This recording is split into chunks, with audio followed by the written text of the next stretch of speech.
예수님께서 예루살렘에 입성하시고 난 후 일주일간의 그 시간 동안에 종려주일부터 우리가 이야기하는 지난주 보내온 이 고난주간의 시간 동안에 예루살렘의 분위기는 여러 번 급격하게 바뀝니다. 예수님을 환영하던 그 수많은 인파들이 예수님을 십자가에 못 박으라, 예수를 십자가에 못 박으라, 그렇게 외치면서 빌라도에게 사형을 요구합니다. 누구보다도 바쁘게 보낸 일주일의 예수님의 삶이었습니다. 그리고 예수님은 십자가를 피해갈 수 있는 수많은 기회와 방법들을 다 가지고 계셨습니다. 예루살렘에 이미 올라갈 때에도 나는 십자가에 죽기 위하여 올라간다, 제자들에게 이야기하실 만큼 예수님은 죽음을 예정하고 예루살렘으로 올라가셨습니다. 그런데 그 모든 십자가를 피할 수 있는 방법과 권능들을, 기회들을 다 포기하시고 우리 주님은 온몸으로 십자가를 그대로 받으십니다.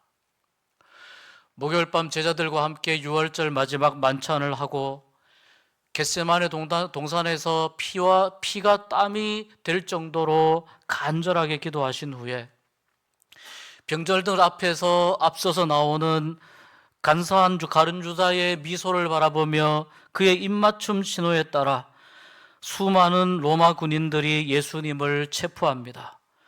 그리고 예수님은 끌려가서 약 5번의 재판과 신문 비슷한 것을 겪습니다. 처음 끌려간 곳은 대제사장의 집입니다. 가야바의 집에 가서 거기에서 많은 사람들에게 고발당합니다. 그리고 새벽이 되어 이른 아침에 날이 밝자 공회에 끌려가서 거기에서 또한 신문을 받습니다. 이제 로마에서 사형을 허락해 주어야 합니다.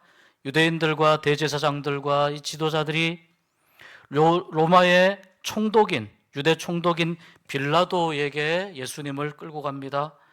그런데 이 빌라도는 예수님이 갈릴리 사람이니까 갈릴리를 담당하는 헤롯 왕이 만나보면 어떻겠느냐 해서 헤롯에게 보냅니다.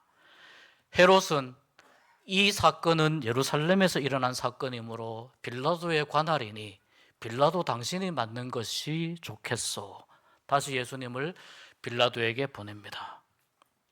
그렇게 해서 빌라도의 그 마지막 관정에서 사형을 선고받고 두 행악자와 함께 골고다 언덕에서 십자가 처형을 받고 운명하셨습니다.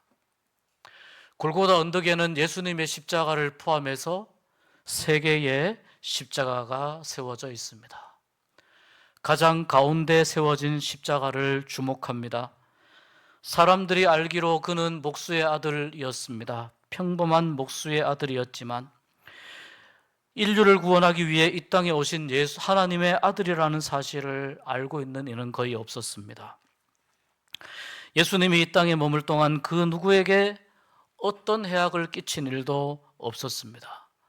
오히려 권능과 능력과 사랑으로 많은 병자들을 고쳐주고 치유하여 주시고 소외된 자들의 아픔을 싸매어 주시고 하나님 나라의 복음을 올바르게 바르게 선포하셨습니다.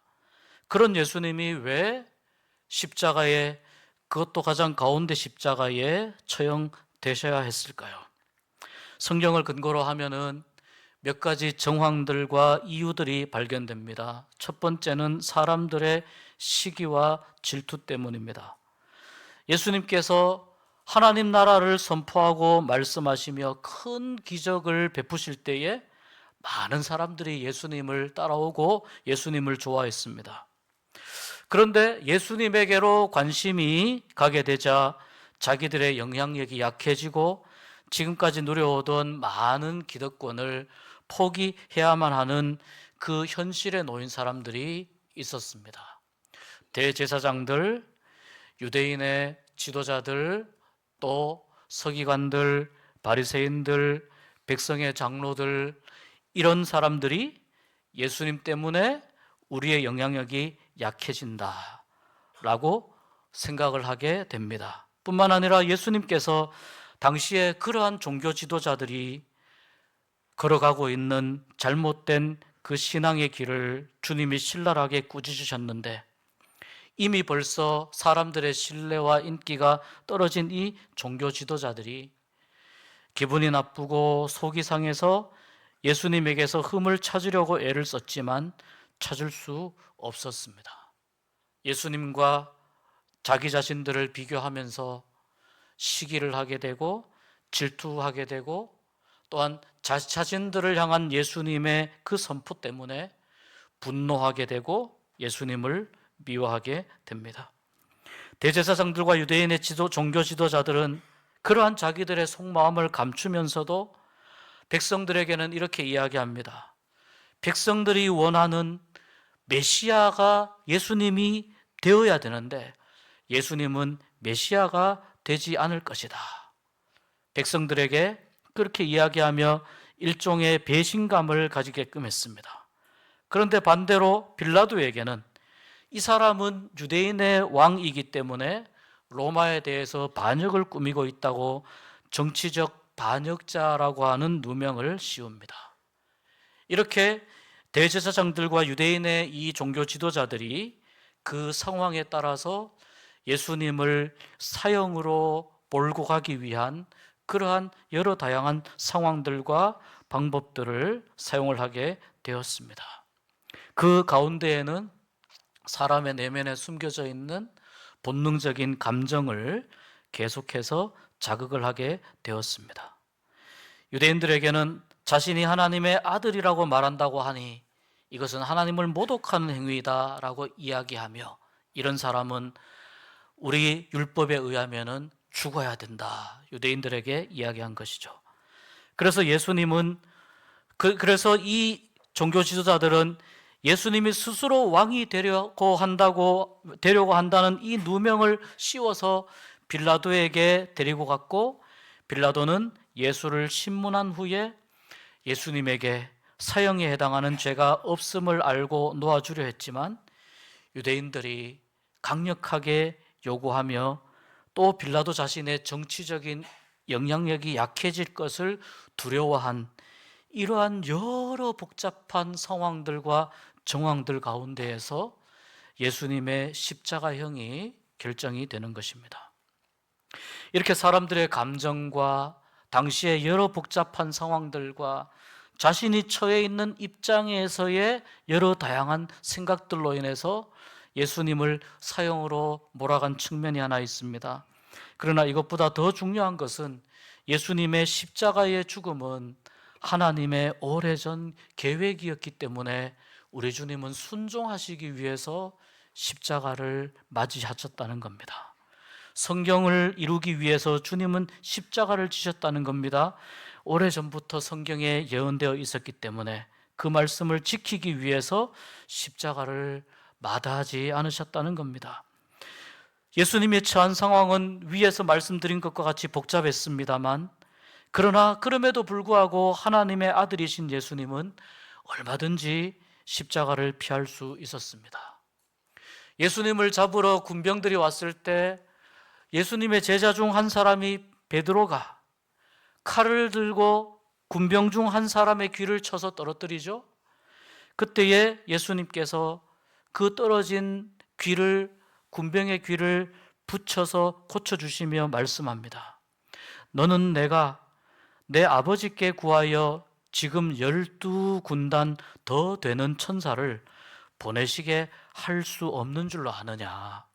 그러나 만약에 내가 그렇게 하면 이런 일이 있으리라 한 성경, 예수님이 고난받고 십자가에서 죽을 것이라고 하는 이런 일이 있으리라고 하는 이 성경이 어떻게 이루어지겠느냐 말씀하시면서 예수님이 가지고 계신 권능을 내려놓으십니다.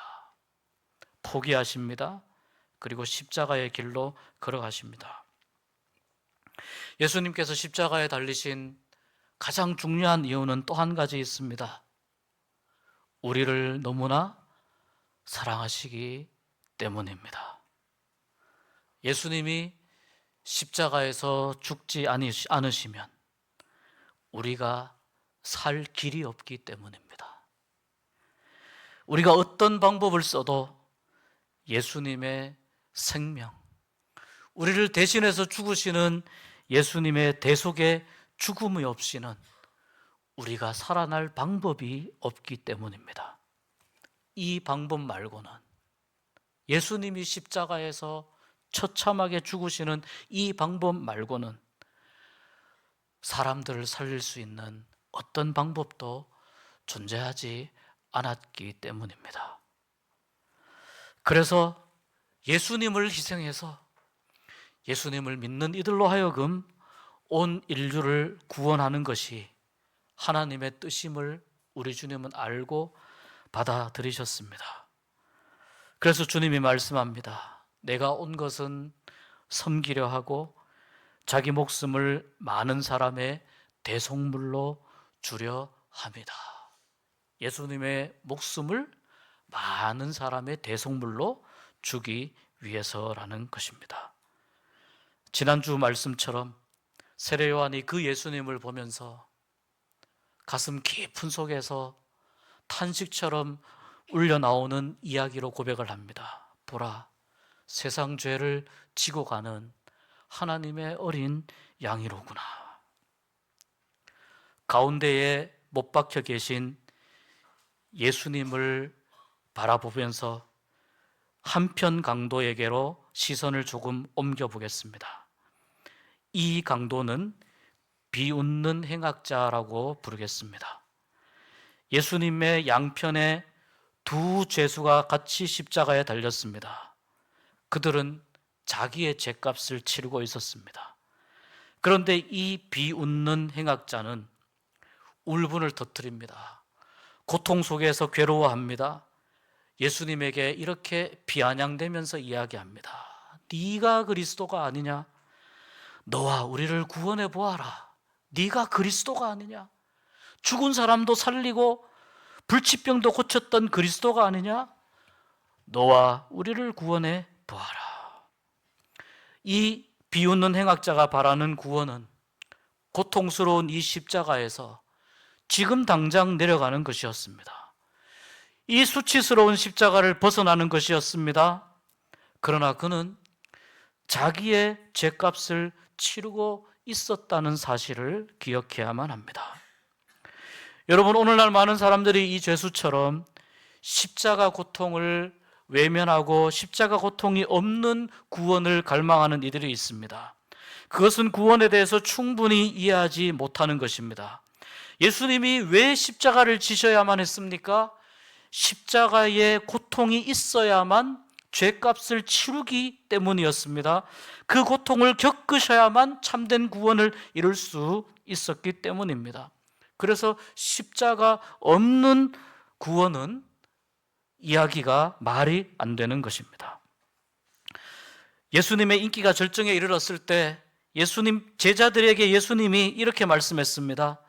내가 예루살렘으로 올라가서 고난당하고 죽을 거야. 그러나 다시 살아나게 될 거야. 그때 베드로가 뭐라고 이야기합니까? 주여 그리 마옵소서. 이 일이 주님에게 미치지 않을 것입니다. 예수님께서 베드로에게 뭐라고 하셨습니까? 마태복음 16장에서 사탄아, 내 뒤로 물러가라. 너는 나를 넘어지게 하는 자로다. 내가 하나님의 일을 생각지 않고 사람의 일을 생각하는구나. 그러니 예수님의 십자가를 방해하는 일은 하나님의 구원의 역사를 방해하는 일이었다는 것입니다. 사탄은 계속해서 예수님이 십자가를 지지 않도록 십자가를 피해가도록 끊임없이 유혹했습니다. 너는 권능이 있지 않느냐? 하나님의 아들이지 않느냐? 너는 모든 것을 할 수 있지 않느냐? 그런데 예수님은 그 모든 사탄의 유혹을 뒤로하고 십자가로 끝까지 십자가를 향해서 걸어가셨습니다. 그러니까 이 비웃는 강도가 이야기하는 예수님에게 당신이 그리스도라면 너와 우리를 구원하라고 이야기하는 이 강도는 사실은 죄짐을 지고 가는 모든 사람들이 가야 될 죽음의 길, 모든 사람들의 마지막을 사실 보여준다고 볼 수 있습니다. 우리는 모두 다 이 강도와 같이, 비웃는 강도와 같이 자기 죄 때문에 죽어야 할 목숨이었다는 것을 기억해야 하는 것이 비웃는 강도가 매달렸던 십자가입니다. 그 십자가에는 희망이 없고 소망이 없습니다. 이제 마지막 남은 다른 한편의 십자가로 시선을 옮겨가 보겠습니다. 그 십자가에는 역시 죄인이 행악자가 달려 있는데 이 행악자를 뉘우친 행악자로 불러보겠습니다. 이 행악자는 예수님을 조롱하는 그 십자가에 같이 달린 죄수를 꾸짖습니다. 그리고 예수님에 대해서 이야기합니다. 내가 동일한 정죄를 받고도 어떻게 하나님을 두려워하지 않느냐. 40절에 이렇게 이야기합니다. 하나님을 두려워해야 된다. 우리는 하나님을 두려워해야 되는 존재들이다. 왜냐하면 우리는 모두가 다 죄인이고 하나님은 우리를 심판하시는 재판관이시기 때문이다. 하나님의 말씀 한마디에 사형 혹은 영생이 결정되기 때문이다. 그래서 이 죄수는 비록 십자가에서 죽어가지만 공의로우신 하나님, 재판관 대신 하나님을 두려워하는 마음을 가지고 있었습니다. 이 뉘우친 행악자가 계속해서 이야기를 합니다. 41절에 보니까 이번에는 자기의 죄를 인정합니다. 우리는 우리의 행한 일에 당연한 보응을 받는 것이다. 우리는 우리가 행한 일에 대한 대가를 치르는 것이다 라고 자기의 죄를 인정합니다. 여러분, 보통 법정에서 어떤 판결이 내려질 때 대부분 그 판결을 받은 사람들이 뭐라고 이야기합니까? 억울합니다. 그죠? 억울합니다. 그래서 항소를 하게 되죠. 그 윗단계로 또 이것이 이 재판이 괜찮은 재판인지 다시 물어보게 되죠. 물론 이 죄수에게는 항소할 기회가 없습니다. 십자가에 매달려 있기 때문입니다. 그러나 이 죄수는 항소하려고 하는 마음 대신에 그 십자가 위에서 죽어가는 순간에 내가 죄인이다. 나는 마땅히 십자가에 달려 죽어야 할 죄인이라고 내가 죄인임을 인정하고 있는 거예요. 이것은 자신은 마땅히 죄에 대한 벌을 받아야 되는 사람이라는 뜻이고, 그것이 당연하다고 말하는 것은 나의 죄를 뉘우치는 마음이 그 안에 있는 것입니다. 그래서 조금 넓은 의미에서 본다면은 넓은 의미에서 회개하고 있는 것이라고 볼 수 있습니다. 후회하고 회개하는 것이라고 볼 수 있어요. 이 회개는 자신이 죄인이라는 것을 인정하는 것이고 하나님 앞에서 자신의 죄를 인정하고 뉘우치는 것이라고 볼 수 있습니다. 그리고 회개 안에는 나의 죄를 인정하고 뉘우친 후에 하나님의 은혜를 구하게 됩니다. 그렇기 때문에 회개는 하나님의 구원의 은혜 앞으로 나아가는 하나의 통로와 같은 것입니다. 회개 없이 구원의 은혜 앞으로 나아갈 수가 없다는 거예요. 뉘우친 행악자가 계속 이야기합니다. 41절에 예수님은 이 사람이 행한 것은 옳지 않은 것이 없느니라. 무슨 뜻입니까? 모든 것이 다 옳다는 뜻입니다. 지금 이 말은 십자가 위에서 하고 있습니다. 더군다나 자신과 다른 죄수가 말을 주고받는 그 중간에 예수님이 그 말을 그대로 듣고 계십니다. 예수님을 사이에 두고 말을 주고받고 있기 때문에 예수님이 그 이야기를 다 듣고 계십니다. 당시 분위기는 로마 군인들도 유대인들도 예수님을 조롱하고 희롱하고 수치를 주는 분위기였고, 무기력하게 십자가에 달리는 예수를 무시하고 저주하는 분위기였습니다.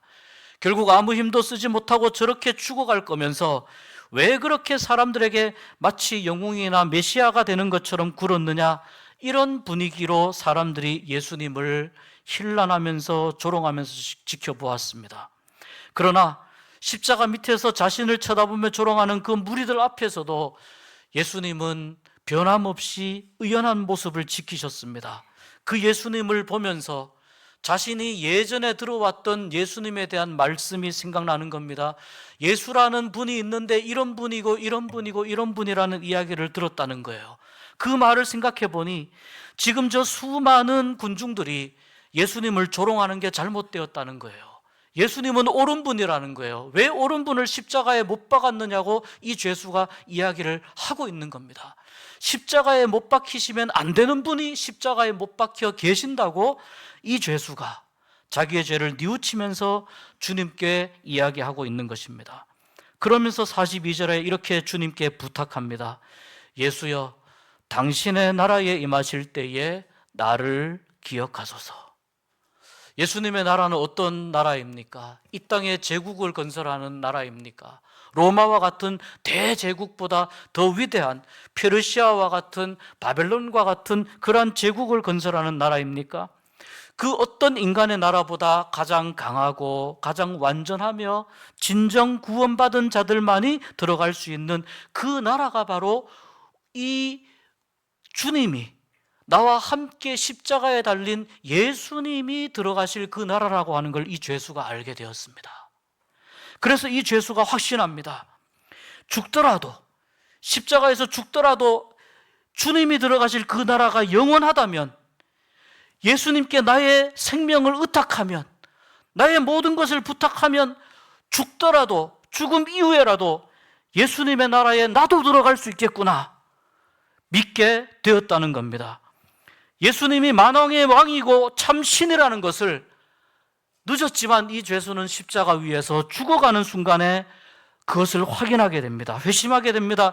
그래서 예수님의 나라에 들어갈 때에 비록 늦었지만 이 십자가에서 드리는 믿음의 고백을 받아주시고, 주님, 나도 기억해 주십시오.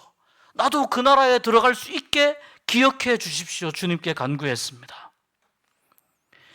이 뉘우친 죄수의 간구에 우리 주님이 43절에 응답하십니다. 내가 진실로 내게 이르노니 오늘 내가 나와 함께 낙원에 있으리라. 아멘. 우리 화면에 나와 있는 말씀 같이 한번 읽어보겠습니다. 예수께서 이르시되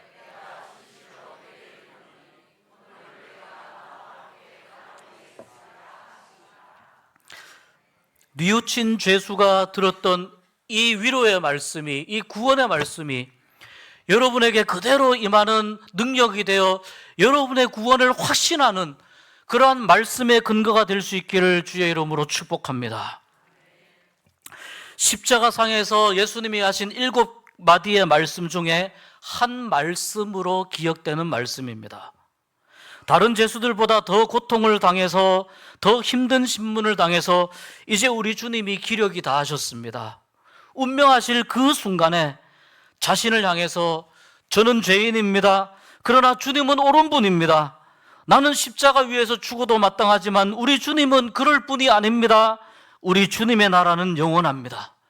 그러니 이제라도 뉘우치고 주님을 믿기 원하는 이 죄인을 당신의 나라에 들어갈 때에 기억하여 주소서라고 십자가 위에서 부르짖으면서 그렇게 신음소리처럼 호소하는 이 죄수에게 우리 주님께서 베풀어 주신 최초의 구원의 은총입니다.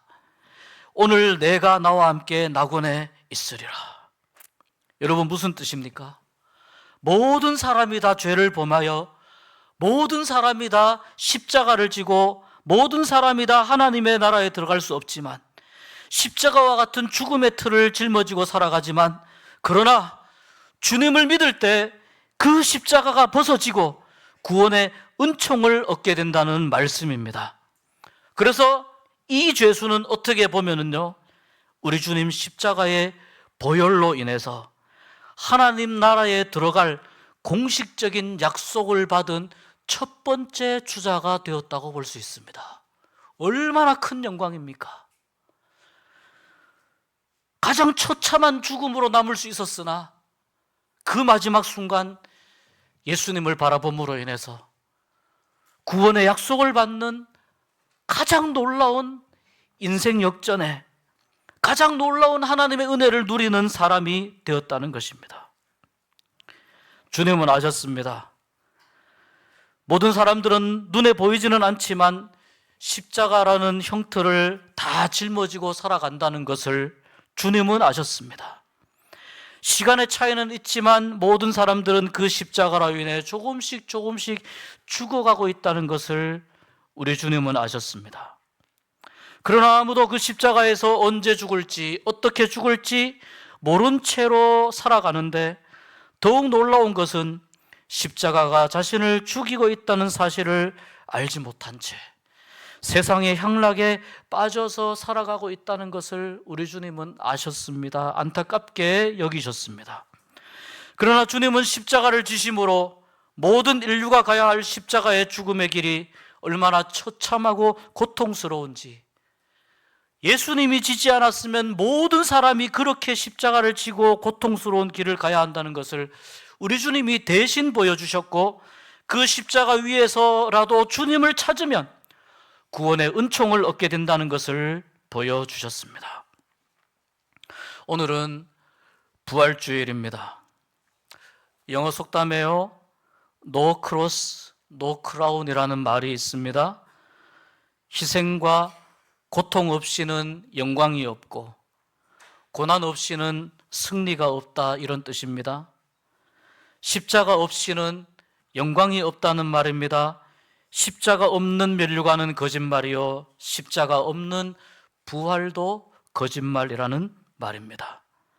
그래서 부활은 우리 주님께서 십자가 위에서 돌아가시는 바로 그 순간부터 부활이 시작되는 줄 믿습니다. 그렇기 때문에 주님은 이 모든 구원의 과정이 이렇게 이루어져야 된다는 것을 다 아시고, 제자들에게 내가 고난받고 죽은 후에 사흘 만에 다시 살아나야 하리라고 여러 차례 가르치시고 말씀하셨습니다. 주님은 저마다 자기 십자가를 지고 주님을 쫓으라고 말씀했습니다. 그렇기 때문에 우리는 내가 져야 할 십자가를 피할 수가 없습니다. 그러나 십자가를 지고 있더라도 부활로 나아가느냐, 영원한 심판으로 나아가느냐 하는 것은 두 재수가 보여주듯이 우리 자신의 선택에 달려 있습니다. 주님이 이미 십자가로 이루신 이 구원을 나의 구원으로 누리기 위해서 죽음의 순간 예수님을 바라보았던 그 행악자처럼 우리도 주님을 바라볼 수 있는 믿음으로 구원을 쟁취하는 여러분 되시기를 주의 이름으로 축복합니다. 그래서 이 온전한 구원의 은혜와 부활하신 주님의 능력으로 삶을 살아갈 때에 여러분 가운데에 구원의 감격이 식어지지 아니하고 하나님 나라를 향한 믿음의 순례 여정의 그 발걸음에 주님 주시는 힘과 능력이 더 힘차게 더하여져서 하나님을 향하여 믿음의 여정을 걸어가실 때에 힘찬 발걸음으로 승리하며 걷는 여러분 되시기를 주의 이름으로 축복합니다.